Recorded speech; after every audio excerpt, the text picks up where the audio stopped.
Right before we dive into talking about Salesforce dashboards, I want to introduce my colleagues who are on the line today. Josiah Bartell, would you mind introducing yourself? Not at all. My name is Josiah. This is my third month in the UIS ecom team, so probably the first time most of y'all have seen me. Um, no, I've been helping out with email sends and just facilitating a quicker turnaround time for all the email tickets that get sent to us. So if you have any issues, there's a very good chance you'll be dealing with me and talking with me, and we'll be working through it. Yeah, into the future. So excited to meet everybody. Thank you, Josiah, and so wonderful to have you on our team. And we'll also go ahead and pass it on over to Lauren, who you all might be a little more familiar with, but if you wouldn't mind introducing yourself too. Yeah, hi, I'm Lauren, and I'm the senior analyst for the ecom program. In my role, I help with user support for Denver and for the system office, and also work with ecom users to provide database insights and marketing strategy guidance as it relates to the ecom suite of tools. Thank you, Lauren. And so, as both of them alluded to, you'll get quite familiar with their names as they help support you, but continue to send all of those requests via our help ticket on our ecom website. But of course, these are the folks who will be in contact with you as those get wrapped up. But we will go ahead and start talking about Salesforce dashboards, and even I'm going to backpedal there. I'm not start talking because these are items that have been available to users for some time. I think we initially rolled it out in 2020 and even advanced or enhanced it after that point in time. So some of you might be familiar with this already, and others of you, this might be the first time that you're seeing this information. So we did invite to this particular session any of our Salesforce or Marketing Cloud users at the Denver campus, as well as the system shop. And as you all know, Lauren, Josiah, and to the lesser degree, but myself have been supporting that Denver campus and of course the system office. So we thought, what a great time to bring everybody together. But I also noted on here, while they were not invited, I do think this information could be really valuable for leadership. It's probably not just you who's interested in what communications are going out. Presumably other folks in your shop who maybe don't have access are also interested. So I really rely on this to pull up and have a good analysis rather than like, oh, I heard our communication wasn't received well. No, let's look at the data. Let's talk about it. I also, as we see in red here, this is particularly important in some cases with our business unit optimization project and preference optimization project that recently occurred.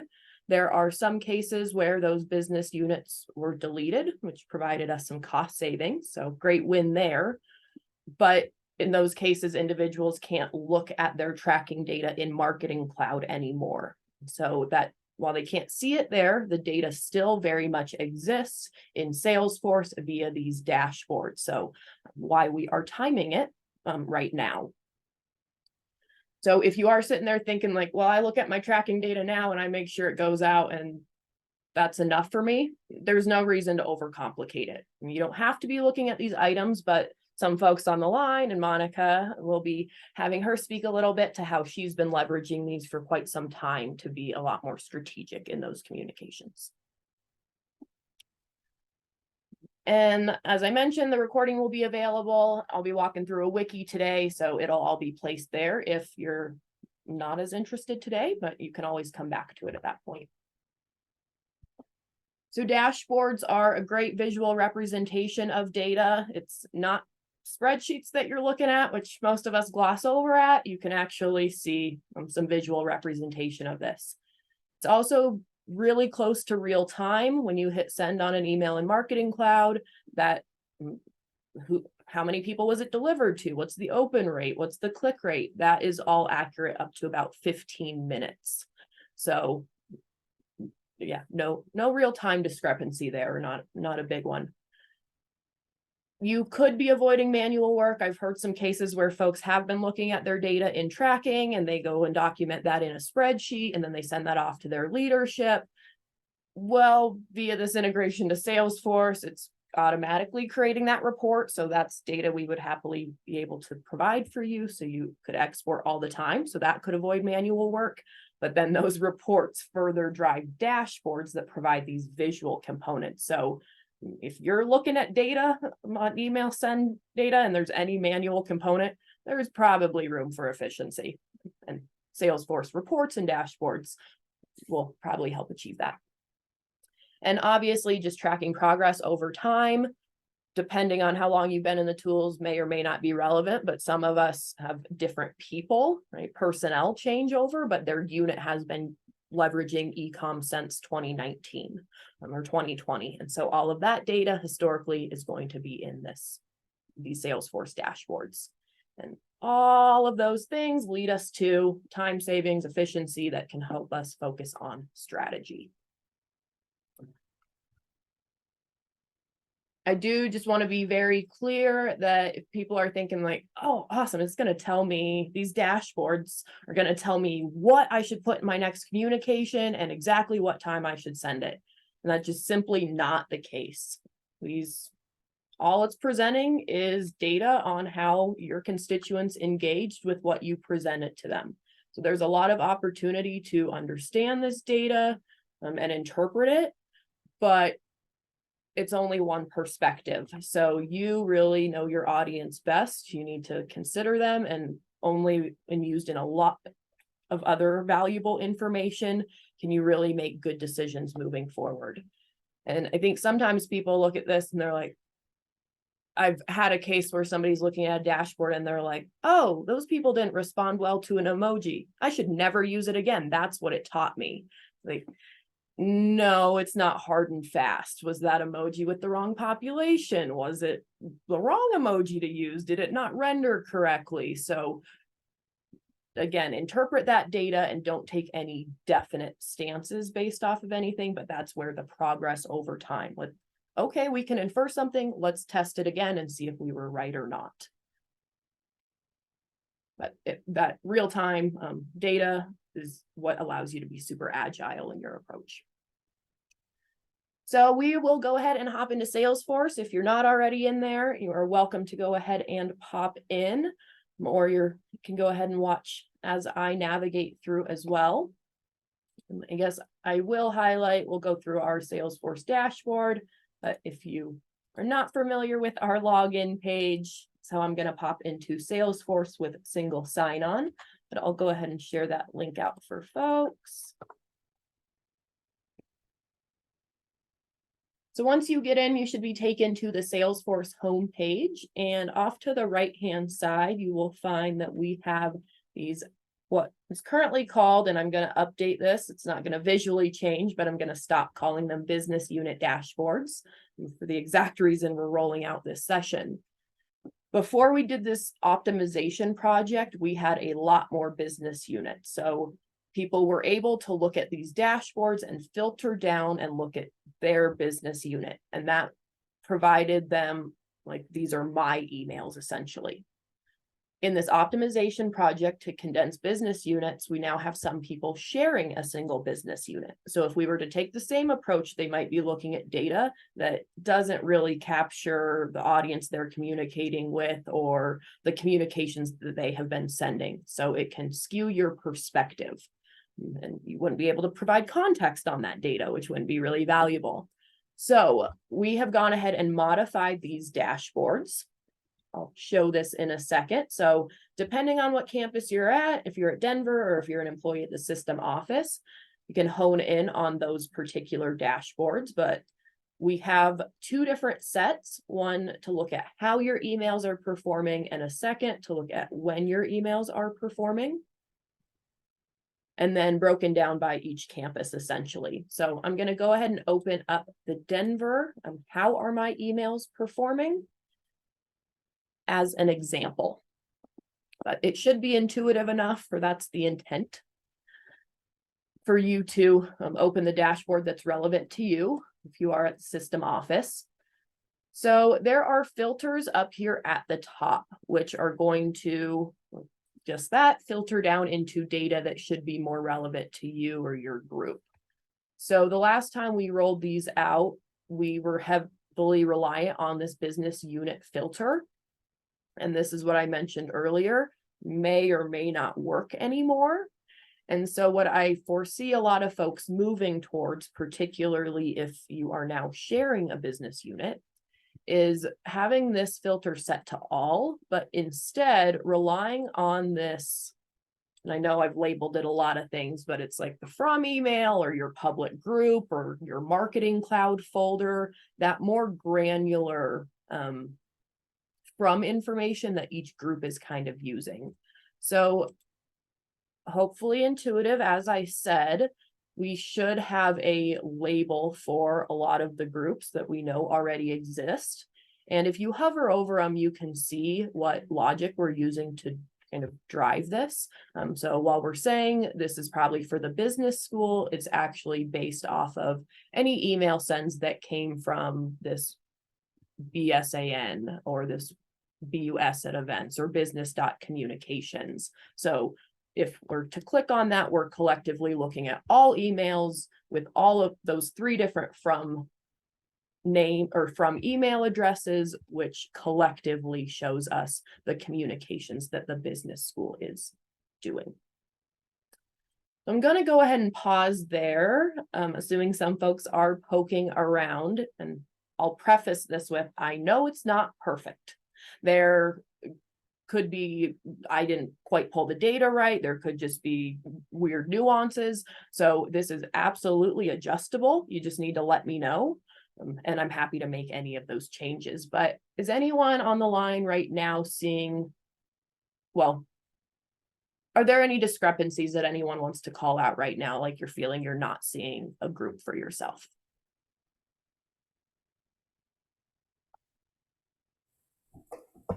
This is Jennifer. Hi. Hi, How are you, Melanie? doing well. How are you today? I'm good. For one, I'm never really on this, so this is all very new for me. So I am just obviously with system and I'm just kind of hovering over all of it. Do I see what I'm looking for? I'm not sure. I do see Office of the President, which I do send from. And I'm sure Lauren's on the call that, you know, she's been helping me with a lot of stuff. So I may lean towards her to see if what I'm saying is correct, but I'm just going to answer the question that I'm not entirely sure, but I'm just going to keep plugging along as you go and then maybe reach out later if I'm, you know, kind of utilizing this and not seeing it. Perfect. And your response is, I imagine, I appreciate the transparency, because probably where a lot of people are like, what is this? And historically, a lot of people, right, you send emails in Marketing Cloud that a lot of people don't even log into Salesforce. You don't have to. So again, not to overcomplicate things if what you're doing now is working well, but there are a lot of benefits as you get more comfortable. And Lauren, I don't know if you have any particular insight. I do have for the system office, we do have a like university relations one as well. And that one, I don't know why it's not letting me hover. It's a lot of different email addresses that may or may not be relevant. So this is a really good case actually where like we're capturing connections at cu.edu where it's like, well, you're not sending that. Right. In your conversations, is it useful for people in your shop to be aware that Connections is going out? And oh, so we have the same population being faculty and staff. Oh yeah, this is a good reminder for us to not send on Thursdays. Or are you trying to look at really diving into what your average open rate is just for communications that you're sending out, and therefore you don't want to see what CU Connections is doing? So we have I don't expect you to have the answer to that. If you think through what that is, that's where Lauren, you're like, oh, these are the ones we want to capture. And you should select this filter when you want to do that. And in these other meetings for that use case, maybe you want to be applying this one. But the beauty is we can slice and dice it in a lot of different ways for whatever your cases are. That makes sense to me. That's why I didn't want to get too in the weeds with what I'm seeing, but I am starting to actually kind of see, like, I don't do Connections. I'm involved with community events and then Office of the President. Ralphie's Corral has changed, which is, you know, a new process this time around. So I do actually think this is pretty on point. And kind of just piggybacking off of what you said, I don't utilize Salesforce, but I am, you know, very interested in expanding my knowledge and seeing what I, you know, can utilize from it. So that's kind of where I'm at. So thank you. Yeah. And to me, that's very much the journey, like Salesforce and reporting and dashboards, even though users aren't in there, it is the brains behind the operation. Like data is key. And so once we start being able to see how powerful this data is and how we can analyze it, that gets us a really efficient path to ultimately act on that data.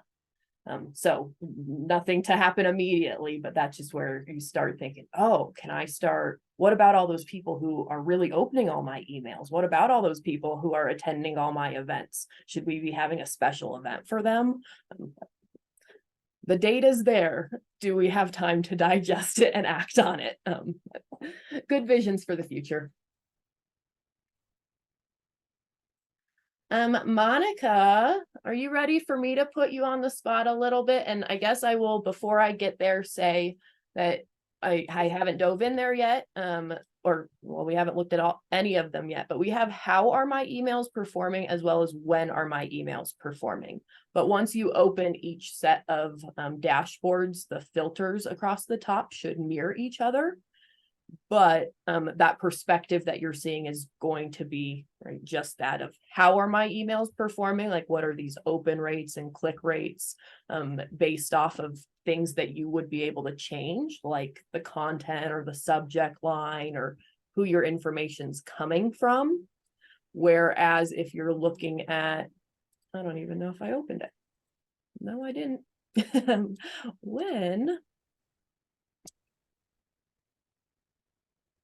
Whereas if you're looking at all of the different components on this particular dashboard or on when, I'm honing in on like the day and time that things might be occurring.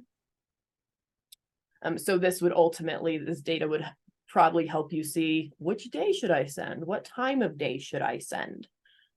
So with that, I'm going to let you go, Monica. How have you been using this dashboards? Are there any components that you particularly want to call out? Yeah, excuse me. So I'm a heavy user of the when are my emails performing dashboard. I didn't realize how reliant I became on them until they went away briefly. And I was like, oh my God, I have to just pick a date to send, like, oh, and it felt like a weird pressure. So I've actually worked with my staff that asks me to send emails to not ask for specific dates and instead ask for, I would like this email to send this week. And then what I do is I'll go in the week that it needs to send because this data and this dashboard all updates with every send that you're doing. So it could be different from 2 weeks from now than it was earlier ago, depending on when you last sent. So I've worked to get my staff to just choose weeks that they want things sent, unless there's some crazy particular reason why something needs to send on a specific date. And then I heavily utilize this dashboard. So I will usually pull this dashboard a couple of days before I need to send, or like a Monday. I just never do Monday sends because it just never shows up for my audience, which this dashboard has shown me is not a send date for me. Anyway, so I'll usually pull it on a Monday and then it'll tell me when to send, and then I'll schedule the email according to that and then communicate that out to my team. The thing that's been most interesting in leveraging this is, one, it's been nice to kind of build in some expected flexibility around the send times because you never know when stuff comes up for us.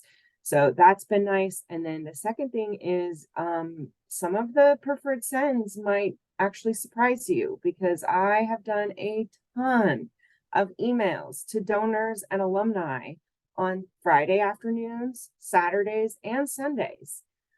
Because the data showed me that donors are opening their emails on Sunday afternoon, and I don't know why, but alumni are opening theirs on Friday afternoons. I have sends that go out at 8 p.m. sometimes, depending on what my dashboard is saying. But what I've learned in utilizing that is some basic assumptions, because normally I would be like, oh, let's get an email at the top of people's inboxes. So let's send it at 7 or 8 in the morning. I can't tell you the last time my dashboard told me to do a morning send, honestly. So it's actually quite surprising. It's helpful in like kind of breaking down some assumptions, because the way you use your email is going to be different than the way your audience might use their email. So the way you're interacting, you can't necessarily assume that that's how your audience is going to interact with those audiences. So I love this report. I'm a firm believer of it. I pull it every time I get ready to schedule a send. And yeah, it's resulted in some surprises, but has also created some space in our calendars too, because everyone else in system is sending Monday through Friday or Monday through Thursday. So if we can sprinkle in a Saturday or Sunday send, that kind of helps with some breathing room. And I know that our emails are being seen because it's showing up in the dashboard as those being peak times, as people engaging with those emails. So I live for this report.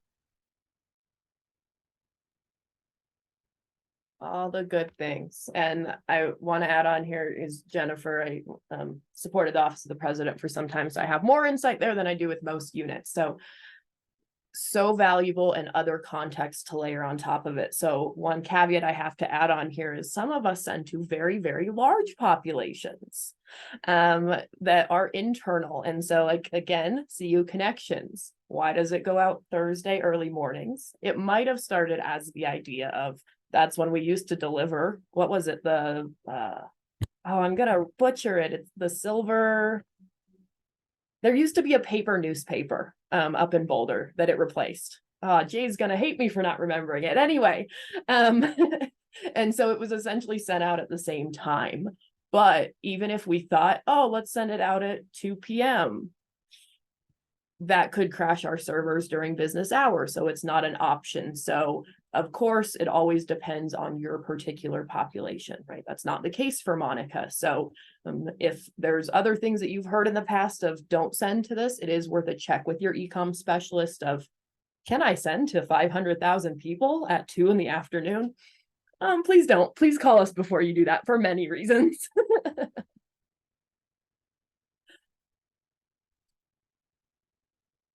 And Monica, I appreciated your comment as well, probably more on the other dashboard, that there might be some altering to the sender profiles, like that from information that you're using.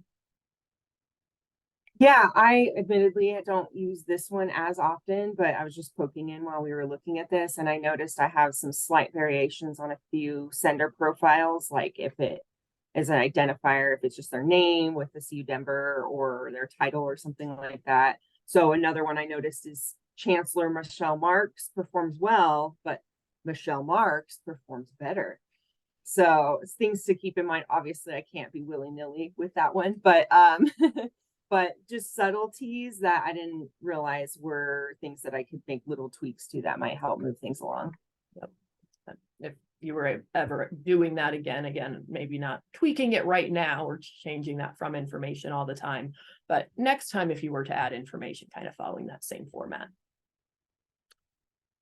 I will call out that one thing our e-com specialist out at UCCS called out when we did this session with them last week or maybe 2 weeks ago at this point was this total opens versus unique. And total clicks versus unique. Just there's certain articles or stories that seemed to really pique people's interest. So she's leveraged it as an opportunity to see, oh, what do we get the highest click on? Oh, maybe I should go resend a lot of content from there to other populations.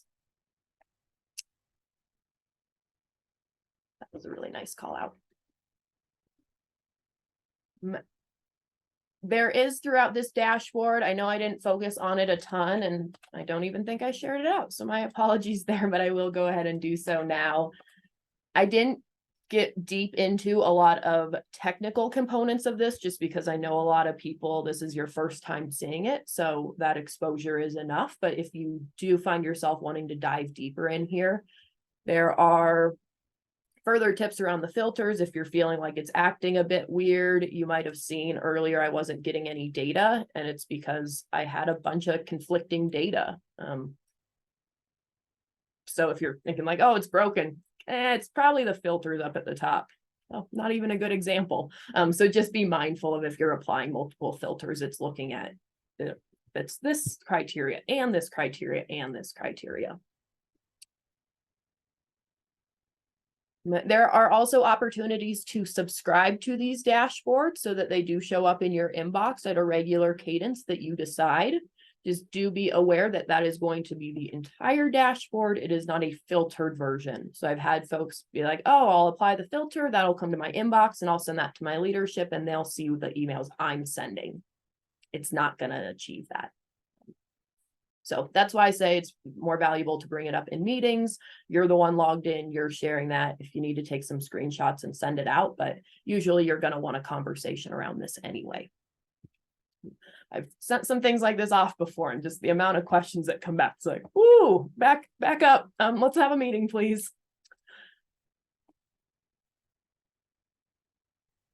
If you do, as I mentioned before, have any questions, you feel like you're not intuitively finding a filter for yourself, or you need further explanation around the data, or you're wanting it to be divvied up further. There are some groups who send so many communications and it really is kind of different groups, if you will. So I think we're limited to about 30 options here, but we have plenty of room to grow. So feel free to submit help tickets as you typically do from our site, just from cu.edu/ecom.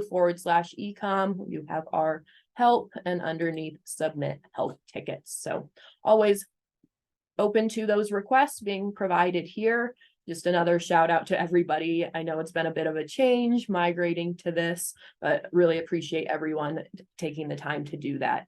We're expanding our team, very exciting, but sometimes that means people aren't getting copied on emails or people are out randomly. So it really does allow us to not only track tickets and make sure we're hitting those deadlines as you all are indicating here, but just helps with our workflow internally. So really appreciated.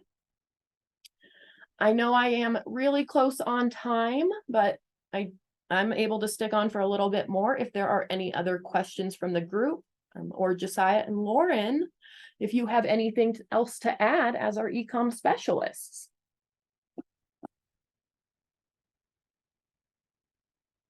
Yeah, I don't think I have anything additional to add. No, me neither. It seems like everything has been covered pretty darn well, so. Sounds good. So yeah, let us know, of course, if anybody has any questions around it. We're happy to address it. It's there for you to use or not. But thank you all so much for attending today's session. I appreciate you taking the time.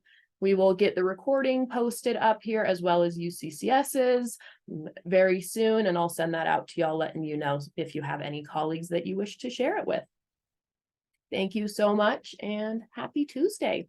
A good